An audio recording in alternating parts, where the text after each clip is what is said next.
पुण्यात हॉटेल्स तर हजारो आहेत, पण जेव्हा फॅमिलीसोबत किंवा मित्रांसोबत अस्सल आणि चविष्ट शाकाहारी जेवणाचा विषय येतो तेव्हा हाताच्या बोटावर मोजण्याइतकीच नावे समोर येतात. कारण हॉटेल भरपूर आहेत, पण कधी चव नसते तर कधी बजेट बाहेर जातं. म्हणूनच मित्रांनो, तुमचा हा बेस्ट व्हेज हॉटेल शोधायचा प्रॉब्लेम आज मी कायमचा सॉल्व्ह करणार आहे. कारण आज आपण पाहणार आहोत पुण्यातील top 10 best pure veg hotels. यातली काही ठिकाण तर अशी आहेत जिथे तुम्हाला 100% पैसा वसूल आणि अगदी घरच्यासारखं समाधान मिळेल. चला तर मग व्हिडिओला सुरुवात करूया. आपल्या आधी 10व्या नंबरवर आहे कर्वेनगरमधलं गिरिजा फॅमिली रेस्टॉरंट.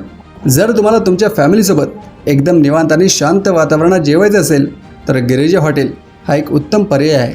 इथलं वातावरण खूप साधं आणि सोपं आहे, पण इथल्या जेवणाची चव एकदम भारी आहे. इथे तुम्हाला पंजाबी आणि महाराष्ट्रीयन अशा दोन्ही प्रकारच्या डिशेस मिळतील. इथली सर्वात मोठी खासियत म्हणजे इथलं जेवण खूप मसालेदार नसतं, त्यामुळे लहान मुलांपासून ते घरातल्या मोठ्यांपर्यंत सर्वांनाच ते खूप आवडतं. कर्वेनगर परिसरात जर तुम्ही राहत असाल तर विकेंडला इथे फॅमिलीची मोठी गर्दी असते. इथला स्टाफसुद्धा खूप पोलाईट आहे, त्यामुळे तुम्हाला इथे जेवताना एक छान आणि कम्फर्टेबल एक्सपिरियन्स मिळतो. 8व्या नंबरवर आहे आशीर्वाद डायनिंग हॉल. कोथरूडमध्ये राहणारा असा एकही माणूस नसेल ज्याने आशीर्वादची थाळी खाल्ली नसेल. इथली खासियत म्हणजे इथे तुम्हाला राजस्थानी आणि महाराष्ट्रीयन या दोन्ही चवीचे एकदम भन्नाट कॉम्बिनेशन मिळतं. इथली अनलिमिटेड थाळी म्हणजे खवय्यांसाठी एक पर्वणीच आहे.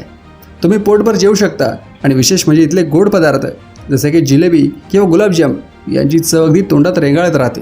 इथलं वातावरण खूप फ्रेंडली आहे आणि सर्व्हिस इतकी फास्ट आहे की तुम्हाला तुमची ऑर्डर वाट बघत बसावं लागणार नाही. कधी मित्रांसोबत किंवा फॅमिलीसोबत जर भरपूर आणि मस्त जेवायची इच्छा असेल तर आशीर्वाद डायनिंग हॉलला नक्की भेट द्या. 7व्या नंबरवर आहे लक्ष्मी रोडवरचं ऐतिहासिक पुणा गेस्ट हाऊस. पुण्याच्या मध्यवस्तीत म्हणजे अगदी लक्ष्मी रोडवर खरेदी करून जेव्हा तुम्ही थकता तेव्हा जेवण्यासाठी एक ठिकाण म्हणजे एक वरदान आहे. हे फक्त एक हॉटेल नाही, तर हा पुण्याचा एक जुना खाद्य वारसा आहे जो गेली अनेक दशके जपला गेला आहे. इथली थाळी तुम्हाला थेट जुन्या पुण्याची आठवण करून देतं.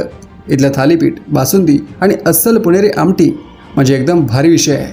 इथल्या जेवणात तुम्हाला तो जुना पारंपरिक पुण्याचा टच जाणवेल. आजकालच्या फास्ट फूडच्या जमान्यात पुणा गेस्ट हाऊसने आपली ती जुनी चव आणि आपलेपणा आजही टिकवून ठेवला आहे. आपल्या लिस्टमध्ये 6व्या नंबरवर आहे डेक्कनच्या आपटे रोडवरचं आशा डायनिंग हॉल. आता जर तुम्ही पुण्यात शिक्षणासाठी किंवा नोकरीसाठी आला असाल आणि तुम्हाला रोजच्या जेवणासाठी एक चांगलं ठिकाण हवं असेल तर आशा डायनिंग हॉल तुमच्यासाठी बेस्ट ऑप्शन आहे. इथली थाळी अतिशय घरगुती आणि साधी असते. बाहेरचं खाऊन खाऊन जेव्हा तुम्हाला ॲसिडिटी होते तेव्हा तुम्ही इथे येऊन एकदम सात्विक आणि कमी मसाल्याचं जेवण जेवू शकता. इथल्या गरमागरम पोळ्या आणि सुकी भाजी एकदम घरच्यासारख्या जेवणाची आठवण करून देतात. इथली खासियत म्हणजे इथला शांतपणा आणि गर्दी असूनही इथे मिळणारी चांगली सर्व्हिस. 5व्या नंबरला आहे नारायणपेठेतलं बाबा भेडे पुलाजवळ असलेलं प्रसिद्ध श्री मुरलीधर हॉटेल.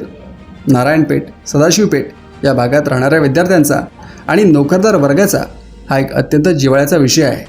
इथल्या जेवणमध्ये एकदम सात्विक, स्वच्छ आणि रुचकर असतं. इथली आमटी आणि गरमागरम पोळ्या इतक्या फेमस आहेत की लोक मुद्दाम इथे जेवायला येतात. इथल्या जेवणाची चव कधीच बदलत नाही, ती वर्षानुवर्षे तशीच आहे.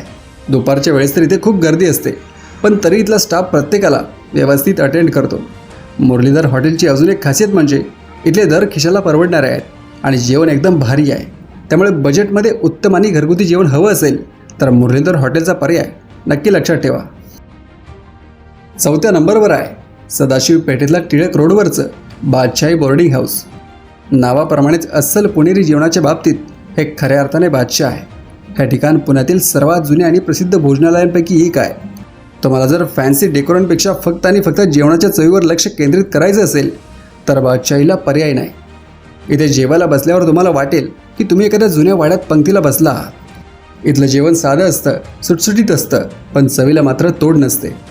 आजही अनेक जुने पुणेकर मुद्दाम रविवारी किंवा सुट्टीच्या दिवशी इथे आपल्या कुटुंबासोबत जेवणाचा आनंद घ्यायला येतात. बादशाहीचा हा जुना थाट आणि चव अनुभवणं हा एक वेगळाच आनंद आहे. 3ऱ्या नंबरवर आहे JM रोडवरचं देविका प्युअर व्हेज. आत्तापर्यंत आपण बरीच थाळीवाली हॉटेल्स बघितली, पण जर तुम्हाला थाळी व्यतिरिक्त दुसरं काहीतरी खायचं असेल तर देविका हॉटेल एकदम परफेक्ट आहे. इथे तुम्हाला पंजाबी, साऊथ इंडियन, चायनीज आणि फास्ट फूडचे सर्वच पदार्थ एकदम उत्तम क्वालिटीचे मिळतात. खास करून इथले पनीरचे पदार्थ आणि पावभाजी पुण्यातल्या तरुणाईमध्ये खूप फेमस आहे. JM रोडवर असल्यामुळे इथे सतत वर्दळ असते. इथलं इंटिरियरसुद्धा खूप छान आहे आणि मित्रांसोबत चिल करण्यासाठी किंवा फॅमिलीसोबत डिनरसाठी हे ठिकाण एकदम मस्त आहे. इथला डोसा आणि फिल्टर कॉफीसुद्धा खूप भारी लागते. जर तुम्हाला तुमच्या ग्रुपमध्ये प्रत्येकाला वेगळं काहीतरी खायचं असेल तर देविका प्युअर व्हेज तुमची निराशा करणार नाही. दुसऱ्या नंबरवर येते टिळक रोडवरचं दुर्वांकूर डायनिंग हॉल. पुण्यात राहून जर तुम्ही दुर्वांकूरची थाळी खाल्ली नसेल तर तुमचं पुण्यात राहणं व्यर्थ आहे. इथे तुम्हाला महाराष्ट्रीयन आणि गुजराती पदार्थांचं जे भन्नाट मिक्स कॉम्बिनेशन मिळतं ते इतर कुठंच मिळत नाही. इथली गोड दहीबाटी आणि जिलेबी एकदम फेमस आहे. दुर्वांकूरचा अनुभव हा फक्त जेवणाचा नसून एका सेलिब्रेशनसारखा आहे. नंबर 1वर आहे डेक्कन जिमखान्यावरील सर्वांचं लाडकं सुकंत थाळी. पुण्यात जर कोणी पाहुणा आला असेल आणि त्याला एकदम शाही ट्रीट द्यायची असेल तर पहिलं नाव सुकंताचंच येतं. इथे मिळणारी थाळी इतकी मोठी असते की ती पाहून तुमचं अर्ध पोट भरतं. राजस्थानी, गुजराती आणि महाराष्ट्रीयन अशा तीनही चवींचा खजिना तुम्हाला या एका थाळीमध्ये मिळतो. सुरुवातीच्या वेलकम ड्रिंकपासून ते शेवटच्या पानापर्यंत प्रत्येक गोष्ट एकदम परफेक्ट असते. इथले ढोकळे, कचोरी, वेगवेगळ्या भाज्या आणि मल्टिपल स्वीट डिशेस बघून माणूस कन्फ्यूज होतो की आधी काय खाऊ आणि काय नको. तर मित्रांनो, ही होती पुण्यातील टॉप 10 बेस्ट व्हेज हॉटेल्स. आता मला कमेंट करून नक्की सांगा की यापैकी तुमचं आवडतं हॉटेल कोणतं आहे, आणि जर तुमचं एखादं दुसरं आवडतं ठिकाण असेल तरीसुद्धा कमेंट करून नक्की सांगा. व्हिडिओ आवडला असेल तर लाईक करा आणि चॅनलला सबस्क्राईब करा.